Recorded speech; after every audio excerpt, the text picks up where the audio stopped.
Welcome to భాషిని DSC coaching. ఈరోజు అనంతపురంలో జరిగిన డిఎస్సి అభ్యర్థుల ఆందోళనలో డివైఎఫ్ఐ నాయకులు మరియు విద్యావేత్తలు ఈ విధంగా మాట్లాడారు. డిఎస్సి అభ్యర్థులకు ప్రభుత్వం చాలా అన్యాయం చేస్తుందని, నోటిఫికేషన్ ఇచ్చిన 45 రోజులలో పరీక్ష రాయమడటం అన్యాయమని, నోటిఫికేషన్ ఇచ్చిన తర్వాత మొదటి 10 రోజులు అప్లికేషన్ పెట్టడానికే సరిపోయిందని, మిగిలిన రోజుల్లో ప్రిపరేషన్ ఏ విధంగా సాధ్యమవుతుందని ప్రశ్నించారు. పరీక్ష సమయాన్ని కనీసం 90 రోజులు చేయాలని వారు డిమాండ్ చేశారు. ఎందుకంటే డిఎస్సి సిలబస్ చాలా ఎక్కువని, దానిని ప్రిపేర్ కావడానికి కనీసం 90 రోజులు సమయం అవసరమవుతుందని తెలియజేశారు. అనంతపురంలో పోస్టుల సంఖ్య చాలా తక్కువ ఉందని, ఉన్న 800లో సుమారు 30,000 మంది పోటీ పడుతున్నారని, కాబట్టి పోస్టుల సంఖ్యను కూడా పెంచాలని డిమాండ్ చేశారు. కనీసం 2,000 పోస్టులనైనా ప్రకటించాలని వారు డిమాండ్ చేశారు. ప్రభుత్వ స్కూళ్లలో సరిపడా ఉపాధ్యాయులుంటే పిల్లలు కార్పొరేట్ స్కూళ్లకు వెళ్లరని, కాబట్టి ప్రభుత్వ పాఠశాలను బలోపేతం చేయాలని వారు కోరారు. ఇక ప్రశ్నాపత్రాలు విషయానికొస్తే ఒక్కొక్కరికి ఒక్కో ప్రశ్నపత్రం వస్తే అది ఎలా సమన్యాయం అవుతుందని ప్రశ్నించారు. అలా చేయటం వల్ల కొంతమంది అభ్యర్థులకు కఠినముగాను, కొంతమంది అభ్యర్థులకు సులువుగాను ఉంటుందని, ఇది సరికాదని తెలియజేశారు. ఈ విషయం అభ్యర్థులను గందరగోళానికి గురి చేసేదిగా ఉందని తెలియజేశారు. కాబట్టి ఏ జిల్లాకు ఆ జిల్లా కామన్ క్వశ్చన్ పేపర్ ఉండేలా చేయాలని వారు డిమాండ్ చేశారు. కాబట్టి ప్రభుత్వం ఇటువంటి సమస్యలను సృష్టించి ఒక అనిశ్చితమైన పరిస్థితిని ఎందుకు కల్పించిందో అర్థం కావడం లేదని వాపోయారు.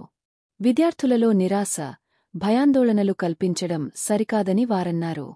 వీటన్నిటినీ ప్రభుత్వం పరిష్కరించాలనుకుంటే అది చాలా సులువని తెలియజేశారు. దీనివల్ల ప్రభుత్వానికి ఒక్క పైసా కూడా ఖర్చుకాదని తెలియజేశారు. 2018 నుండి ఒక్క డిఎస్సి కూడా ఇవ్వకపోవడం ప్రభుత్వ తప్పిదమని, కాబట్టి ప్రస్తుత వయోపరిమితిని 44 ఏళ్ల నుండి 48 ఏళ్లకు పెంచాలని, ప్రభుత్వ తప్పిదాలకు అభ్యర్థులు బలి కారాదని తెలియజేశారు. అన్ని జిల్లాలలోనూ బడులలో ఎస్జీటీల సంఖ్యను శాస్త్రీయ పద్ధతిలో చూసి పెంచాలని తెలియజేశారు. ఒక అభ్యర్థి మాట్లాడుతూ, ప్రభుత్వాన్ని సమయాన్ని పెంచమని కోరితే మీకు చాలా సమయం ఇచ్చామని చెబుతున్నారని, కానీ గత 7 ఏళ్ల నుండి డిఎస్సి నోటిఫికేషన్ లేకపోవడం, అది కూడా సమయం ఇచ్చినట్లేనా అని ప్రశ్నించారు. కాబట్టి మీరు డిఎస్సి అభ్యర్థులకు ఇచ్చినది వరం కాదు, శాపం బాధపడ్డారు. వేరొక అభ్యర్థి మాట్లాడుతూ, మాకు ప్రిపరేషన్కు 45 రోజులు చాలంటున్నారు, కాని మీరు ఎలక్షన్లో పోటీ చేయడానికి మీ ప్రిపరేషన్కి 4 నెలలు అవసరమా అని ప్రశ్నించారు. ఈ 45 రోజులలో ఎన్ని సబ్జెక్టులు కంప్లీట్ అవుతాయో తెలియజేయండి అని ప్రశ్నించాడు. స్కూల్ అసిస్టెంట్ పోస్టులకు సిలబస్ను ఇంటర్మీడియట్ పరిధి వరకు చదవాలి. అదేవిధంగా ప్రస్తుత స్కూలులో సెమిస్టర్ పద్ధతి ఉందని, ఒక్కో సెమిస్టర్కు ఒక్కో టెక్స్ట్ బుక్ ఉంటుందని, ఒక తరగతికి 10 పుస్తకాలు చదవాలని, 45 రోజులు సమయం ఎక్కడ సరిపోతుందని ప్రశ్నించాడు. పెట్టకు 3 నెలల సమయం ఇచ్చారని, మరి డిఎస్సికి 45 రోజులు ఇవ్వడం హాస్యాస్పదమని ఎద్దేవా చేశారు.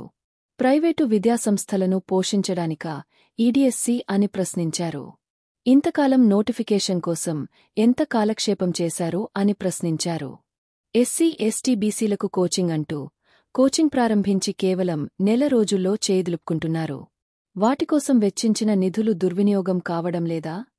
ఇది ప్రజాధనం కాదా అని ప్రశ్నించారు. ఏది ఏమైనా సమయాన్ని పెంచాలి, వయోపరిమితిని పెంచాలి, ఒక్కో జిల్లాకు ఒకే పేపరు ఇవ్వాలని విజ్ఞప్తి చేశారు.